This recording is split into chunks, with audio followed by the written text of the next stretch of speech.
E aí, pessoal, tudo bem? Vamos voltar aqui para a nossa aula, né? A gente está indo aqui para a segunda parte da nossa segunda aula.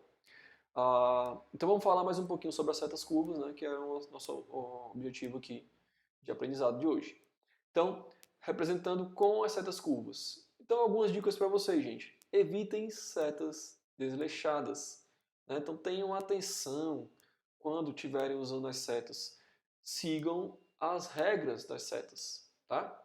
Então, apontem a cauda da seta, né, para o elétron e a ponta da seta para onde você está indicando que o elétron está indo, certo?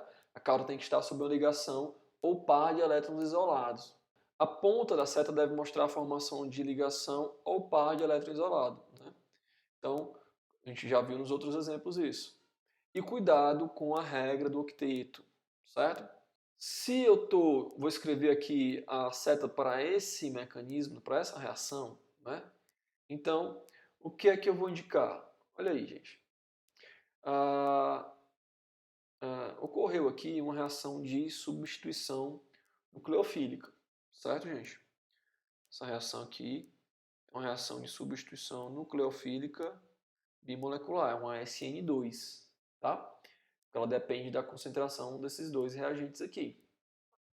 Então, gente, vai acontecer o seguinte: nosso nucleófilo aqui, o oxigênio, né, o óxido, né, ataca o carbono.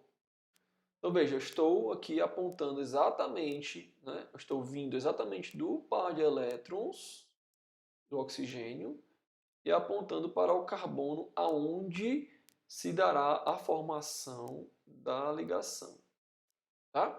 Então, a cauda estava sobre uma ligação, ou no caso aqui, um par de elétrons, e a ponta da seta mostra a formação de uma ligação. E aqui a gente tem o cuidado com a regra do octeto. Ó, se eu estou mostrando essa formação aqui, lembrem que aqui eu tenho dois hidrogênios. Então, se eu estou formando uma ligação aqui, vai ficar com 5 ligações aqui? Claro que não, né? Então, alguém tem que sair. No caso, pessoal, vocês vão estudar, né? Ou estudaram já, e vamos lembrar agora, que o cloro é um excelente grupo de saída, o grupo abandonador, né? Por quê? Porque ele é um ânion bastante estabilizado, né? Bastante estável. Então acontece aqui, gente, a saída do cloro na forma de cloreto. Então, novamente, né, a seta está vindo da ligação, agora é da ligação, né, ó, não é mais do par, é da ligação, está apontando para o cloro. Ou seja, deve mostrar a formação de ligação e, neste caso, ela mostra a formação de um par de elétron isolado. Certo, gente? Bom, em caso de carbocátions, a estabilidade é a chave. Então a gente já viu isso aqui. Vamos falar um pouquinho mais sobre isso, né?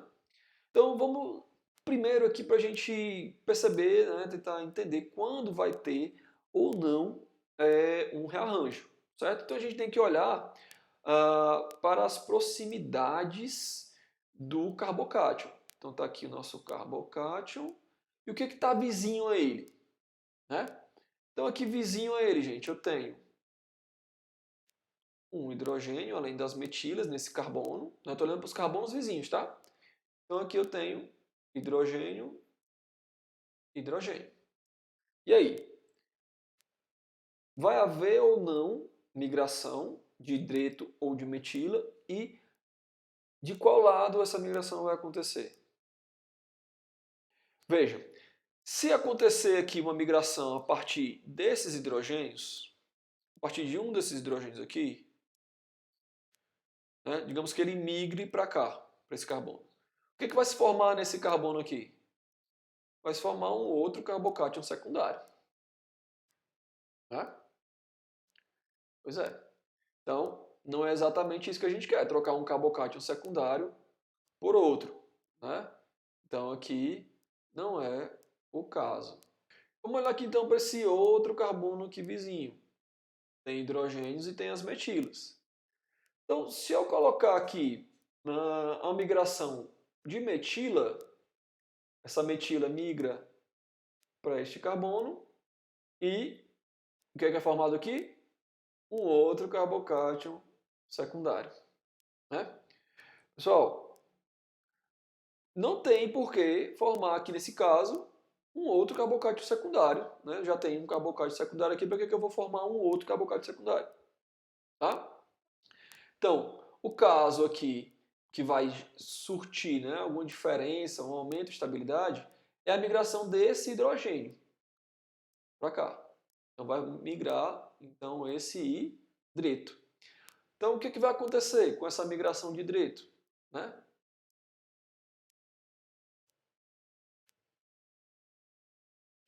Então este carbono aqui passa a ter os dois hidrogênios, né? Um foi o que migrou, e este carbono vizinho é quem fica com a carga, né? Se transforma no carbocátion. E por sua vez, ele é o quê? Terciário. Beleza? Então aqui a gente viu que foi importante essa migração de hidreto. Agora vamos aqui para esse exemplo de baixo, né? Olha aqui, a gente tem esse carbocátion, né? Aqui não tem sentido de haver migração de hidreto a partir desses carbonos aqui, porque de um carbocátion terciário a gente teria a formação de um primário, né? Então não há razão de haver uma migração de hidreto aqui. Não há porquê. Então, o que vai acontecer? Vamos novamente aqui analisar. Né? Se esses, né, são vizinhos e o outro carbono vizinho é esse bem daqui. E ele tem o quê? Ele tem hidrogênio e tem metila. Se a metila migrar, eu fico com um carbocátion secundário. Então eu saio de um carbocátion terciário para um carbocátion secundário se ocorrer a migração dessa metila. Tá? Então vamos ver aqui o que acontece se migrar o hidreto. Então se migrar aqui o hidreto, eu vou ter... Então se migrar o hidreto, o que eu vou ter? Eu vou ter aqui, né? O hidreto migrou, certo? Então a carga veio para este carbono. É um carbono terciário, essa metila aqui. Beleza, professor, se eu trocou novamente aqui, se eu disse que não valia a pena trocar um por outro, né? Você trocou um terciário por outro terciário. A diferença, meu querido, é que aqui você tem uma conjugação. Né? Você tem aqui um carbocátion numa posição alílica. Alílica. Né? Então você tem uma ligação dupla aqui, ó, que pode então estar conjugada. Você tem uma forma de ressonância aqui. Né?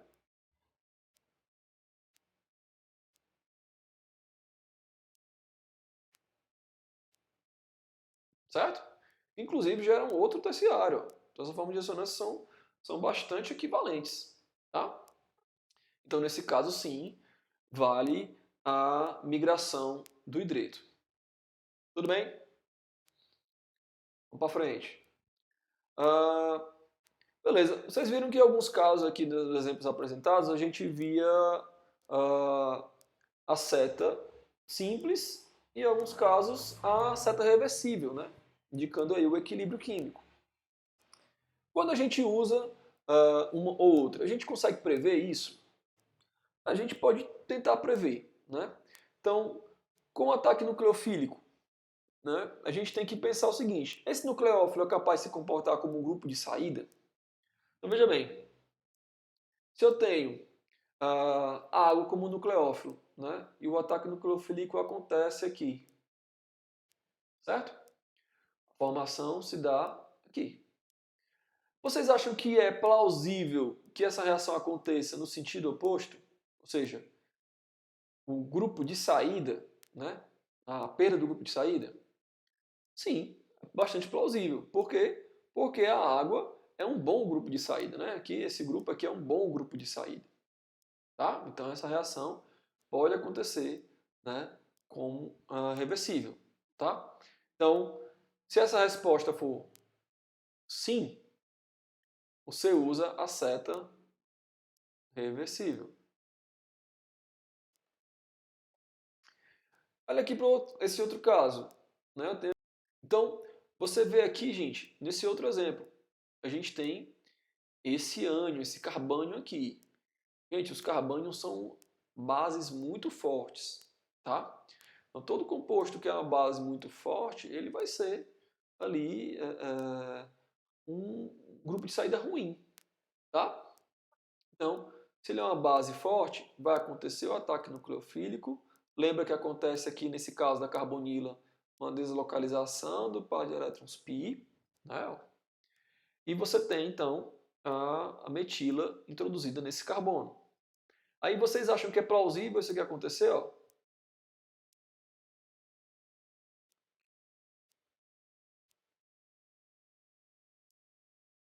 Só voltando aqui um pouquinho, ó. Percebi que a seta que eu usei de maneira errada. Olha aí, ó. Bem aqui, né? Essa seta, espero que vocês tenham notado. Bom, então essa seta é dessa forma que está apontando para o oxigênio saída da água. Certo? Então vocês acham que é plausível isso aqui, gente? Acontecer? Não, né? Então aqui, pessoal, não se utiliza seta reversível. Essa reação acontece em um único sentido, tá? Esse carbocátion, esse carbânio aqui, ele é uma base muito forte.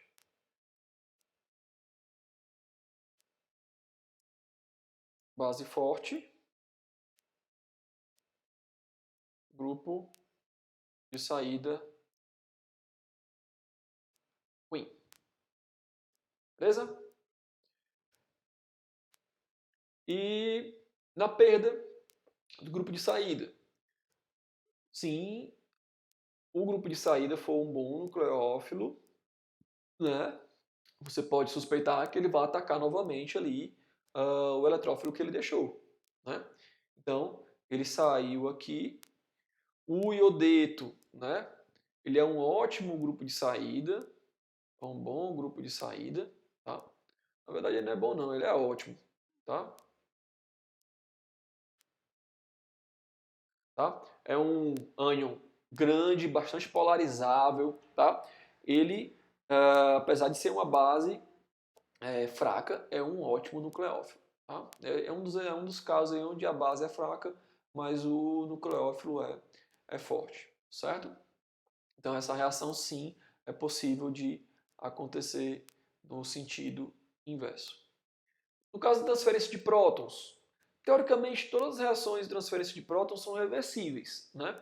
Exceto esse caso aqui, ó, vamos observar que eu tenho novamente um carbânio, né?